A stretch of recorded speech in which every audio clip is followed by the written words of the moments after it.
The Democrats' plan doesn't stop Wall Street's wild ways, and the Republicans, from what we can see, don't appear to have a plan. So, as the political cowboys are shooting at each other, your friendly neighborhood banker continuing to game the system, take risks they can't afford to take, and ultimately steal your money. Joining us now, Indiana Congressman and Republican Conference Chair Mike Pence. Congressman Pence, what would you say the Republican plan? Hi there. What would you say the Republican plan for financial reform is? Well, it starts with saying ending this era of bailouts, and the legislation that moved through the House and is moving through the Senate would literally create a permanent bailout fund through which we would see bureaucrats in Washington, D.C. picking winners and losers in the financial marketplace. The freedom to succeed has to include the freedom to fail. And the Republican plan, the Republican proposal, is end the bailouts, add a new title to the bankruptcy code for large financial firms of the nature of AIG and others that have faced crisis of late. And also, let's get the Fed back to monetary policy. Yeah. And nothing else. Yeah. And so auditing the Fed and getting it back on its mission, those are pieces of the Republican plan, but creating a massive new permanent bailout fund that's nothing more than TARP 2 is not the answer, Dylan. So let me ask you a question. If we were to go down that thread, because I agree that allowing banks to become too big to fail and then having a plan when it's over to clean up the mess is like planning for the next storm as opposed to not allowing it to form. However, if you simply say we're going to let them fail next time, and you and I know this, we had this conversation yesterday, the status quo situation is as this, and come into the tabletop with me. We let Lehman Brothers fail, and there was a concern that if we let Lehman Brothers continue to have its impact, we would then lose Merrill Lynch. Because of the interconnectedness, this is a chain, they're all connected. Once you lose Merrill, you lose Morgan. Once you lose Morgan, you lose General Electric, which is basically Thomas Edison's brand in this country, an icon.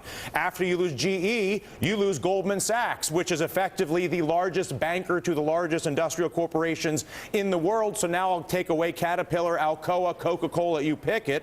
And once I do that, I lose JP Morgan. So as appealing emotionally as just let them fail is, I love it. But I also understand if you go with a just let them fail strategy, that is great rhetoric, but an impossible reality because it results in the destruction of the entire financial infrastructure. So I guess I'd come back to you and to the Republican leadership and say, don't like resolution authority, me neither. But you have to get in here, maybe like Senator Kaufman, and make these banks smaller so we don't get that daisy chain of disaster. Well, look, probably nobody on television knows more about the banking industry than you do, Dylan. So, I'm not going to debate the intricate workings of banking. But I would say, look, all the analysis of the Wall Street bailout, which I opposed back a year and a half ago, is that, in fact, AIG did not represent a systemic risk, that in fact we could have gone through a reorganization bankruptcy, or we could have even gone in parts in certain divisions through a liquidation, and it would have, the world would not have come crashing to an end. I have to tell you that, the lessons that we ought to glean, and I say both political parties, because that was a Republican administration that advanced that Wall Street bailout, both political parties ought to learn from the panic of 2008 that a refereed private sector where we have clear rules, maybe we update the rules, maybe we pass some new legislation for consumer protections, but the freedom to succeed has to include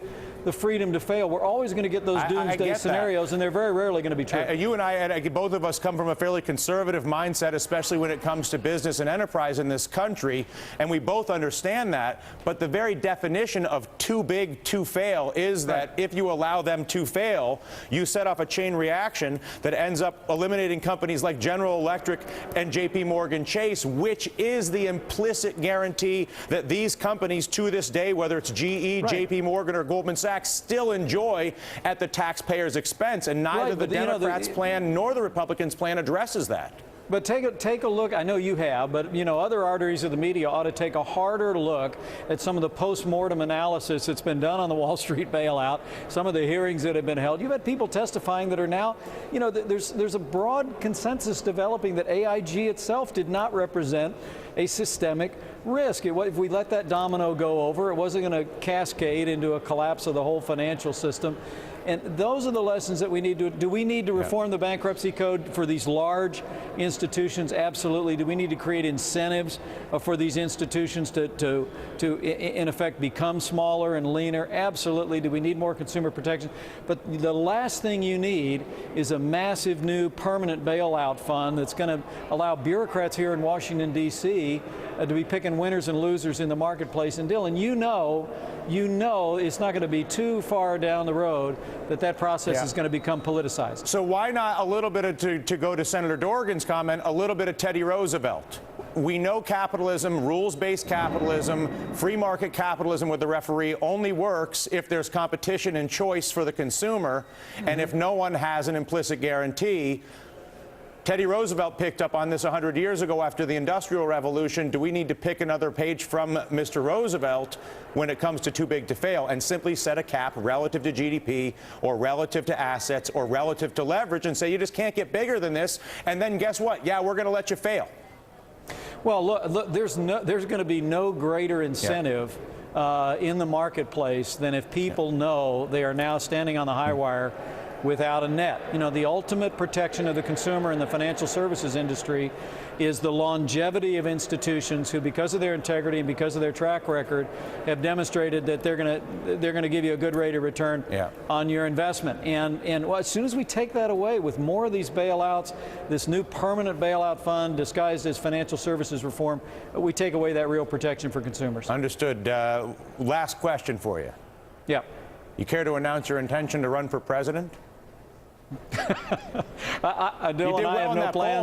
What's that? Well, I have no plans to run for president. We're entirely focused on doing everything we can to win back the American Congress for a conservative majority. You got 3%. You're in the top 5 or 6 of the vote getters. I think it works for you. Well, thanks for noticing. All right, listen, we'll talk to you soon. Congressman Mike Pence, a pleasure.